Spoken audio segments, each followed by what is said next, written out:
The very medication prescribed to protect your heart could be quietly, systematically damaging your kidneys. It's a frightening paradox, and today I'm going to tell you what your doctor might not have had the time to fully explain. We're going to uncover the delicate balance between managing your blood pressure and preserving your kidney function for the long haul, especially after the age of 60. This isn't tea about scaring you, it is about empowering you with the knowledge to protect yourself. Let's talk about the great paradox of blood pressure management in our later years. It's a situation I've seen play out countless times in my decades of practice. I want to tell you about a gentleman named Arthur. He was a retired accountant, meticulous in every way. He laid out his pills in a weekly organizer, took his blood pressure daily, and never missed a follow-up appointment. His blood pressure, which had been stubbornly high, was now beautifully controlled with a combination of medications. He was, by all accounts, the perfect patient. But at his annual checkup, a routine blood test told a different story. His kidney function numbers, specifically his eGFR, had taken a noticeable dip. Arthur was floored. "But, Doc," he said, holding up his blood pressure log, "I've been doing everything right. My heart should be thanking me." And he was right. His heart was safer from the ravages of high blood pressure. But his diligence had inadvertently unmasked a hidden vulnerability in his kidneys. This is the tightrope so many of my patients walk. Protecting one vital organ can sometimes put another at risk. You are not alone in this. The good news is that with the right knowledge we can manage both. So, how does this happen? To understand the paradox, you first need to appreciate the magnificent role your kidneys play. They are far more than simple filters. Think of them as the master conductors of your body's fluid and pressure orchestra. Deep within your kidneys are millions of tiny filtering units called nephrons, and each one has a sophisticated sensor that measures the pressure of the blood flowing through it. When that pressure drops too low, the kidneys release a hormone called renin. This kicks off a chain reaction, what we call the renin-angiotensin-aldosterone system, or ERAAS, that ultimately tells your blood vessels to tighten and your body to hold on to more salt and water. This raises the volume and pressure in your circulatory pipes, ensuring that all your organs get the blood flow they need. It's a brilliant, self-regulating system. However, in people with chronic high blood pressure, the system is in overdrive. It's constantly squeezing the pipes, forcing the heart to work harder, and damaging the vessel linings over time. This is where blood pressure medications come in. Many of them work by intentionally interrupting that RAS system, telling the blood vessels to relax. This is a life-saving intervention for your heart and brain. But here's the crucial part for those of us over 60. Our kidneys have aged with us. The blood vessels inside them can be narrower, less flexible. They've become accustomed to a certain level of pressure to function optimally. When we introduce a medication that suddenly lowers that pressure, it can sometimes reduce the blood flow to the kidney's filters too much. It's like a well-tended garden that's used to a strong, steady hose pressure. If you suddenly turn the pressure way down, some of the plants at the far end might not get enough water. In the same way, a sudden drop in pressure can temporarily stun the kidneys, causing a dip in their filtering ability. It's a delicate balancing act, and one we must be vigilant about. Have you ever stopped to consider this intricate dance happening inside your body every second of every day? Have you ever looked at the pills you take and wondered not just what they do, but how they do it? This isn't about second-guessing your doctor's prescription. It's about becoming an active, informed partner in your own health. It's about understanding that your body is a connected system, and a choice made for one part can have profound effects on another. Now let us get specific and talk about one of the most common and effective classes of blood pressure medications. ACE inhibitors and their close cousins, ARBs. These are the workhorses of hypertension management, and if you're on a blood pressure pill, there's a good chance you're taking one. You'll recognize them by their names. The ACE inhibitors typically end in pril, like lisinopril, ramipril, or enalapril. The ARBs end in zartan, like losartan, valsartan, or irbesartan. While they work slightly differently, their effect on the kidneys is very similar, and it's critical that you understand it. Let me tell you about a patient of mine, Eleanor. She was a lovely woman in her early 70s, a retired school teacher who had just been diagnosed with high blood pressure. I started her on a low dose of lisinopril. She was nervous about starting a new medication, as many people are. I explained to her that we would need to do a follow-up blood test in about 3 weeks to check on her kidney function and electrolytes. She came back for her test, and just as we sometimes see her creatinine level, a waste product that kidneys are supposed to filter out, had risen slightly, and her eGFR, which is a measure of kidney filtration rate, had dipped by about 15%. Naturally, Eleanor was alarmed when she saw the results. "Dr. Clark," she said, her voice trembling a bit, "is this medicine poisoning my kidneys?" I reassured her that this was not a sign of poisoning, but rather a predictable physiological response. To help her understand, I used an analogy. Imagine a river flowing toward a dam. The ACE inhibitor, I explained, is like opening a sluice gate on that dam. This lowers the pressure after the dam, which is great for the whole downstream system. That's your heart and your other blood vessels. However, the tiny, delicate filters in your kidneys are located just before the dam. They rely on that built-up pressure to effectively push waste products through the filter. When you open the gate and the pressure drops, the filtration can slow down a bit. It's a hemodynamic effect, an effect of fluid dynamics, not a toxic one. For most people, the kidneys adapt to this new, lower-pressure environment within a few weeks, and the function stabilizes. For Eleanor, we watched her numbers closely. They held steady at that slightly lower level, and her blood pressure was beautifully controlled. We had found a new, safe baseline for her. The key takeaway from her story is that this initial dip is often expected, but it must be monitored. Without that follow-up test, we would have been flying blind. So, what are the warning signs you should be aware of? Beyond the crucial blood tests, your body might give you clues. For ACE inhibitors specifically, a persistent, dry, hacking cough is a well-known side effect. It's not a sign of kidney damage, but it's a reason to talk to your doctor, who can switch you to an ARB, which doesn't cause a cough. More direct signs of kidney trouble can be subtle. You might notice new or worsening swelling in your feet and ankles. You might feel an unusual level of fatigue that doesn't go away with rest. Some people report a strange metallic taste in their mouth. It is so easy to dismiss these symptoms as just part of getting older. Please, do not make that mistake. These are signals from your body that something has changed, and they warrant a conversation with your healthcare provider. Let me ask you to do something right now. If you take blood pressure medication, pause for a moment and look at the name of your prescription. Does it end in pril or sartan? If it does, I want you to ask yourself 2 questions. First, did I have a blood test to check my kidney function within a month of starting this medication? And second, have I had one at least once a year since? If the answer to either of those questions is no, or if you're unsure, you have an important and empowering task for your next doctor's visit. Let's move on to our second major class of medications, diuretics, often referred to simply as water pills. These are medications like hydrochlorothiazide, often called HCTZ, furosemide, or spironolactone. They are frequently one of the first medications prescribed for high blood pressure, and they are very effective. They work by a simple and direct mechanism. They tell your kidneys to excrete more sodium, and wherever sodium goes, water follows. This reduces the total volume of fluid in your blood vessels, which in turn lowers the pressure. It's a bit like letting some air out of an overinflated tire. The concept is straightforward, but for seniors the execution can be fraught with hidden risks, namely dehydration and electrolyte imbalances. I remember a patient named Frank, a vibrant 78-year-old who spent hours every day tending to his magnificent rose garden here in the Texas heat.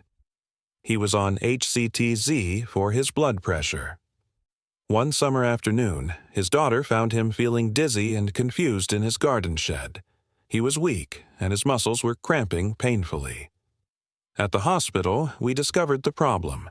His blood pressure was low, yes, but he was also severely dehydrated, and his potassium levels were dangerously low. Frank thought he was drinking enough water, but he hadn't accounted for two crucial factors: the Texas sun and his water pill. The diuretic was already making him lose fluid, and the sweating from his gardening pushed him over the edge. He was losing fluid faster than he was replacing it, and with that fluid, he was losing critical electrolytes like potassium, which is essential for muscle and nerve function. The scientific principle here is one of simple fluid balance. Your body is a finely tuned hydraulic system. Diuretics essentially open a tap that you don't directly control. While this is helpful for lowering the overall fluid volume, it also means your body's natural thirst mechanism might not keep up with the rate of fluid loss. For older adults, this is compounded by the fact that our sense of thirst naturally diminishes with age. We simply don't feel thirsty as readily as we did when we were younger. This creates a perfect storm where it's incredibly easy to slip into a state of dehydration without even realizing it. When you're dehydrated, the blood volume decreases, and the blood itself becomes more concentrated. This forces the kidneys to work much harder to filter this thicker, sludgier blood, putting a direct strain on them. Chronic, low-level dehydration is one of the most common and preventable stressors on aging kidneys. So, how much water is enough? This is not a simple question with a one-size-fits-all answer. The old advice of 8 glasses a day is a decent starting point, but it's not a medical decree. For someone on a diuretic, especially in a warm climate or if you're physically active, you likely need more. A practical strategy I give my patients is to focus on sipping, not gulping. Get a 32-ounce water bottle and make a goal to finish it by lunchtime, and then refill it and finish it again by dinner. Watch the color of your urine. It's a simple, built-in hydration gauge. You're looking for a pale, straw-like yellow.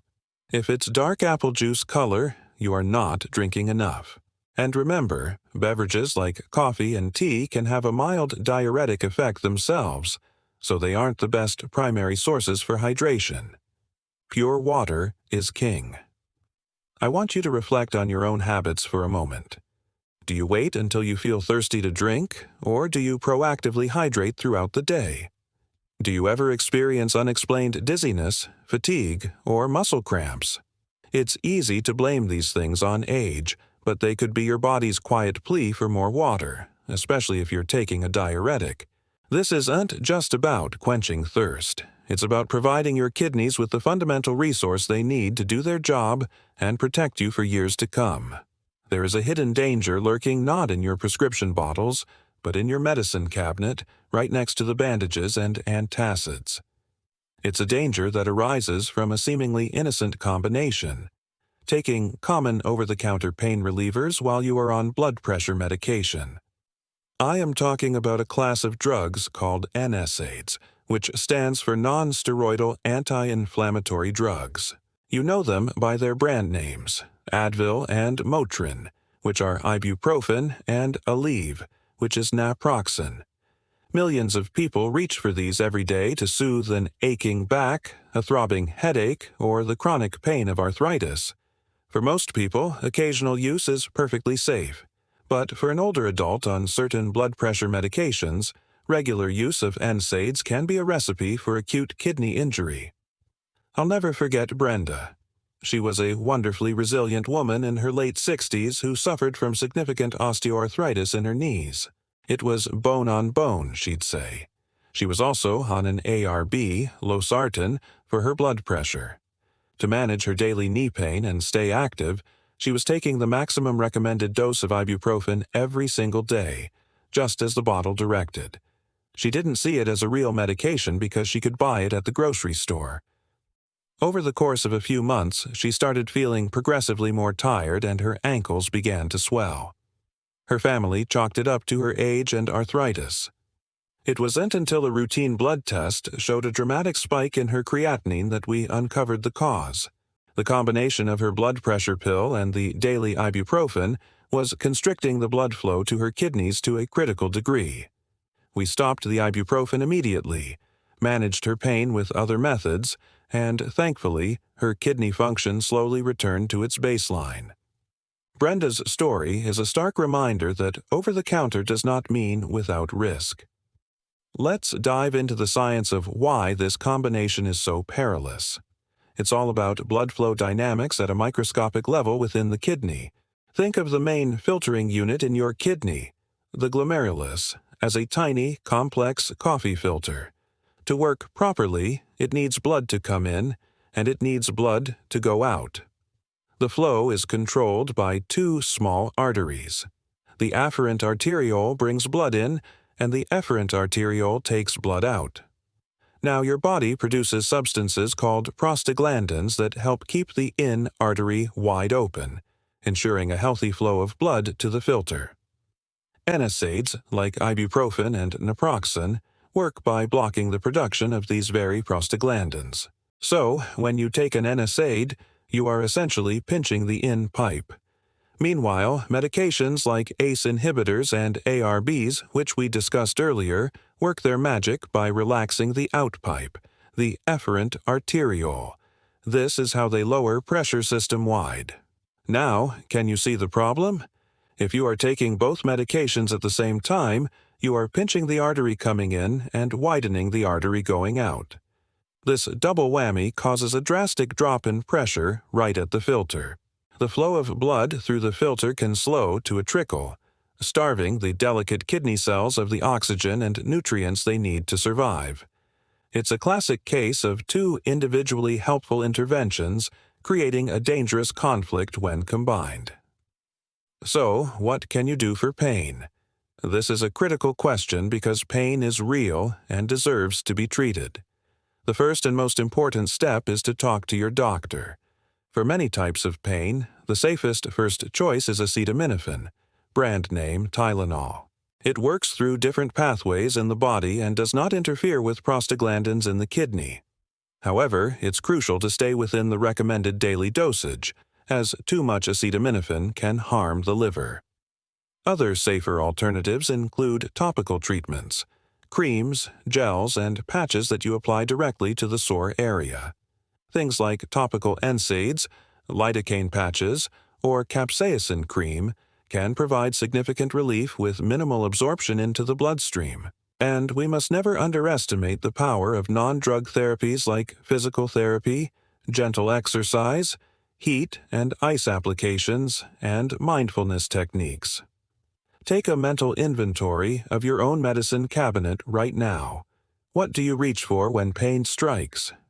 Have you ever had a specific conversation with your doctor or pharmacist about which over-the-counter pain reliever is safest for you, given your specific prescriptions and health conditions? This single conversation could be one of the most important you ever have for the long-term health of your kidneys.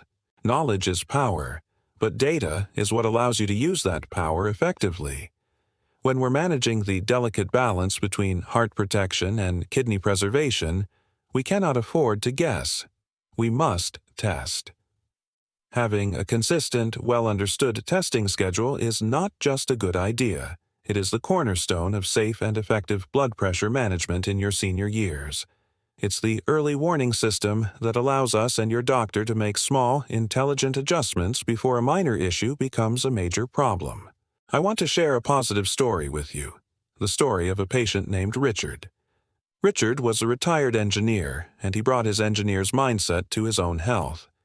He kept a small notebook where he logged his daily blood pressure readings, and after every doctor's visit, he would ask for a copy of his lab results and jot down the key numbers. He didn't obsess over them, but he paid attention. He was taking an ACE inhibitor, and we had established a regular 6-month testing interval for his kidney function once he was stable on the medication.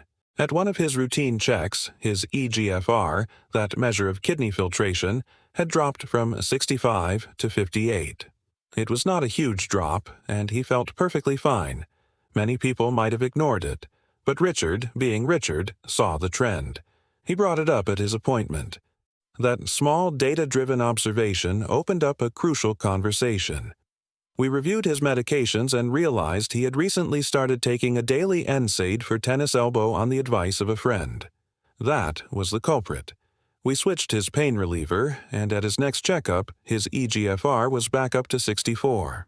Richard S.'s simple habit of tracking his numbers allowed him to become the most important member of his own safety team. So, let's demystify these tests. There are two main numbers you need to track. The first is serum creatinine. Creatinine is a normal waste product from muscle turnover. Healthy kidneys filter it out of the blood and into the urine with ease. If your kidneys aren't filtering well, creatinine starts to build up in the blood. So, a rising creatinine level can be a sign of worsening kidney function.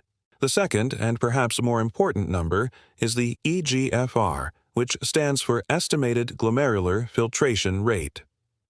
This isn't a direct measurement, but a calculation based on your creatinine level, age, sex, and race. I want you to think of your eGFR as a percentage score for your kidneys. An eGFR over 90 is like getting an A. An eGFR between 60 and 89 is still considered good, but it's a B or C that warrants observation.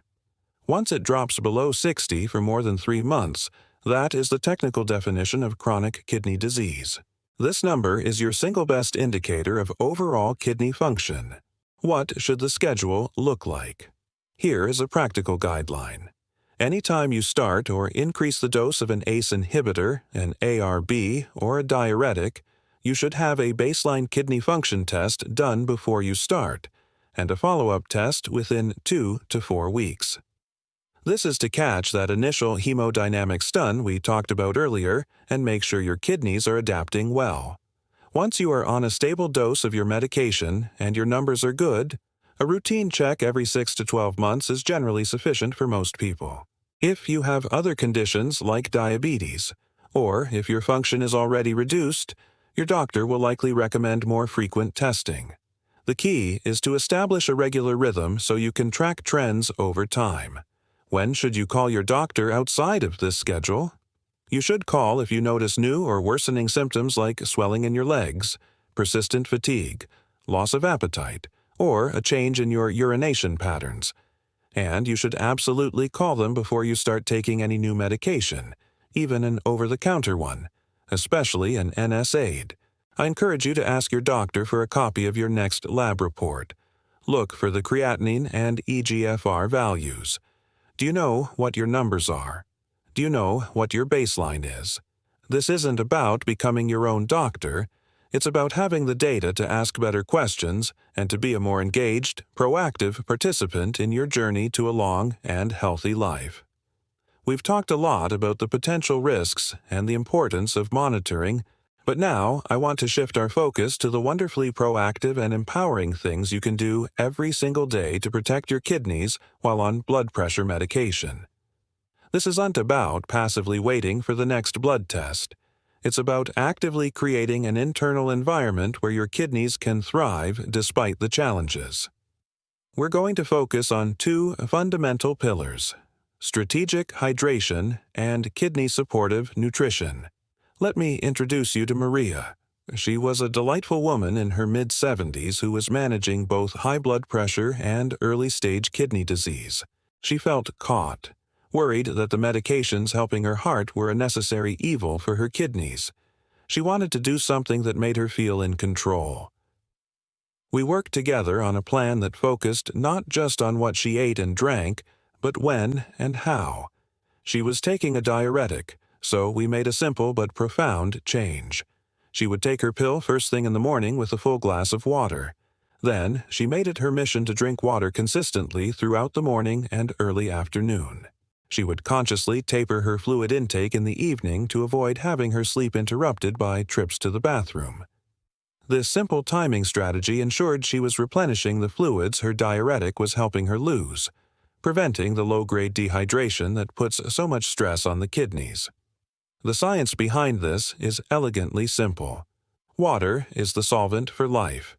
Your kidneys require an ample flow of fluid to do their job efficiently.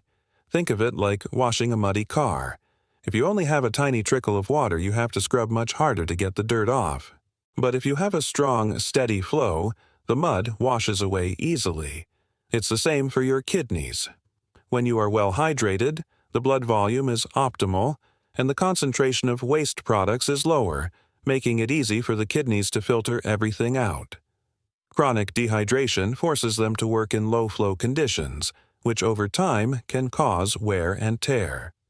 By timing your hydration, especially around a diuretic, you are giving your kidneys the best possible tool to do their job. Now, let's talk about your plate. The food you eat can either be a source of stress or a source of support for your kidneys. While people with advanced kidney disease need very specific dietary restrictions, for those of us looking to be proactive, the principles are straightforward and delicious. The goal is to reduce inflammation and oxidative stress. We can do this by adopting a diet rich in antioxidants and low in processed ingredients.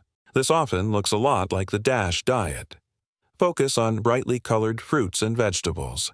Think blueberries, strawberries, red bell peppers, and leafy greens. These are packed with compounds that protect the delicate blood vessels throughout your body, including those inside your kidneys. Here is a practical example of a kidney-supportive food swap. Many people rely on canned soup for a quick meal, but these are often loaded with sodium, which raises blood pressure and forces the kidneys to work harder to excrete it. A fantastic swap is to make a large batch of homemade vegetable soup on the weekend. You can control the salt using herbs and spices for flavor instead, and load it with kidney-friendly vegetables like cabbage, cauliflower, onions, and garlic. Another simple swap. Instead of a processed breakfast cereal, try a bowl of oatmeal topped with fresh berries. You get fiber, antioxidants, and no added sodium. It's about making conscious, small choices that add up to a powerful protective effect over time. I want you to pause and think about your last meal. What was on your plate? Was it something that came from a box or a bag, or was it something that came from the earth? And think about your glass. Is it filled with water or sugary soda? These daily decisions are your frontline defense. They are the actions that give you agency over your own health. You are not just a passive recipient of medication, you are the active steward of your body. What one small change can you make to your diet or hydration routine starting today? We have arrived at one of the most critical and often overlooked areas of self-care for seniors on blood pressure medication: the world of supplements. In our desire to do everything we can to be healthy, it's easy to fall into the trap of thinking that if a little of something is good, more must be better. We see advertisements for supplements that promise better heart health, more energy, or stronger bones. But when your kidney function is a concern and you are taking medications like ACE inhibitors or ARBs, the rules of the supplement game change completely. What is benign or even helpful for the general population can become dangerous for you. The two main culprits we must discuss are potassium and magnesium. I had a patient, George, a very health-conscious gentleman who read articles online and was always trying to optimize his wellness. He knew that potassium was important for controlling blood pressure, which is true. So he went to the health food store and bought a high-dose potassium chloride supplement. At the same time, he was taking lisinopril, an ACE inhibitor prescribed by his cardiologist. He didn't think to mention the new supplement to me or his cardiologist after all. It was natural. About 2 weeks later, he came to the emergency room feeling profoundly weak, nauseated, and complaining of heart palpitations. His EKG was alarming. A blood test revealed the cause: hyperkalemia, a life-threateningly high level of potassium in his blood. George had inadvertently created a perfect storm in his body. Let's break down the science of what happened to George. As we discussed earlier, ACE inhibitors and ARBs work by blocking the renin-angiotensin-aldosterone system. A key function of this system is to tell the kidneys to get rid of excess potassium. So, when you take one of these medications, your body naturally starts to hold on to more potassium than it normally would. For most people, this is not a problem. It might even be slightly beneficial. However, when you add a high-dose potassium supplement on top of that, you overload the system. The kidneys simply cannot excrete the potassium fast enough, and the levels in your bloodstream begin to rise.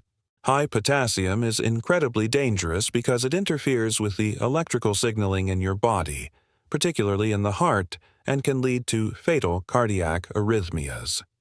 George was very lucky we caught it in time. It's not just supplements either. A major source of hidden potassium is salt substitute.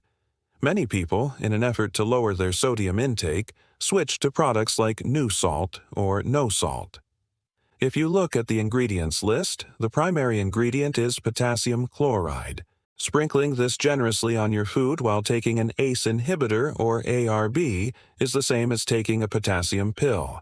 The same goes for magnesium. Magnesium is a wonderful mineral, but it is cleared from the body by the kidneys. If your kidney function is already reduced, taking large doses of magnesium, often found in laxatives or sleep aids, can lead to a toxic buildup. Here is your practical, non-negotiable rule. You must never start any new vitamin, mineral, or herbal supplement without first discussing it with the doctor who manages your blood pressure. This is not optional. You must bring the bottle with you to your appointment or take a clear picture of the label so your doctor can see the exact ingredients and dosages. Ask the specific question: is this supplement safe for me to take with my current medications and my current level of kidney function? This simple act of communication can be life-saving. So, I ask you to reflect honestly. Are there any bottles in your cabinet, supplements, herbs, natural remedies, that your doctor doesn't know you are taking? Have you swapped your salt shaker for a salt substitute, thinking you were making a healthier choice? Today is the day to gather those bottles, make a list, and decide to have that transparent conversation. Protecting your kidneys isn't just about what you take, it's also, critically, about what you don't take. We've covered a tremendous amount of ground together. We've explored the delicate paradox of blood pressure medication, dissected how different classes of drugs work, underlined the critical importance of testing, and armed you with proactive strategies for diet, hydration, and supplement safety. Now, we arrive at the final, crucial piece of the puzzle: knowing when it's time to talk to your doctor about making a change. The goal of medication is not to just get a number down, it's to improve your health and quality of life. If your treatment is causing unacceptable side effects or putting your kidneys at undue risk, it is not the right treatment for you. Let's return to Arthur, the meticulous retired accountant we met at the beginning. When we discovered that his kidney function was declining, he was understandably worried. He felt trapped, but I reassured him that we had many other options in our toolkit. His current medication was a combination of an ACE inhibitor and a diuretic. Given the change in his kidney function, we decided to make an adjustment. We carefully tapered him off the ACE inhibitor and introduced a different class of medication called a calcium channel blocker, a drug like amlodipine. This medication works by a completely different mechanism, relaxing the blood vessels directly without the same intense effect on the pressure system within the kidneys. We monitored him closely. Over the next few months, his blood pressure remained perfectly controlled, and his kidney function stabilized and even improved slightly. Arthur's story is the perfect illustration of a fundamental truth. There is no one-size-fits-all solution. The art of medicine is tailoring the treatment to the individual. The signs that your medication may need adjusting are the very things we've been discussing. It could be data from a blood test, like a consistent downward trend in your eGFR or a rising creatinine level. Or it could be symptoms you are experiencing yourself. Are you constantly dizzy or lightheaded, suggesting your blood pressure might be too low? Are you experiencing persistent fatigue, swelling, or a chronic cough? These are not prices you have to pay for blood pressure control. These are important signals that your current regimen needs to be reevaluated. Other classes of medications exist, like the calcium channel blockers I mentioned, or beta blockers, and each has a different profile of benefits and risks. The key is to find the right agent or combination of agents that works for your unique physiology. To empower you to have this conversation, I want to give you a simple medication review checklist to prepare for your next doctor's appointment. First, make a list. Write down every single thing you take: prescription medications, over-the-counter pills, vitamins, and herbal supplements. Second, note your symptoms. For a week before your visit, jot down any symptoms you're experiencing, like dizziness, fatigue, or swelling, and what time of day they occur. Third, bring your data. And this includes your home blood pressure log and, if you have them, your most recent lab results. Finally, prepare your questions. Write down your questions in advance so you don't forget. You might ask, given my recent lab results, is this still the best medication for my kidneys? Or, I've been feeling very dizzy in the mornings.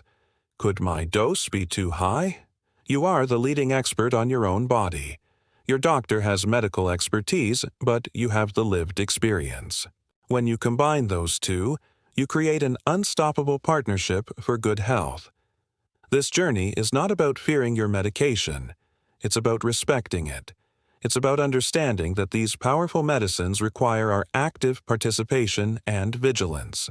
By monitoring your body, tracking your data, and communicating openly with your doctor, you can ensure that you are truly protecting your heart without sacrificing your kidneys. You can and should have both.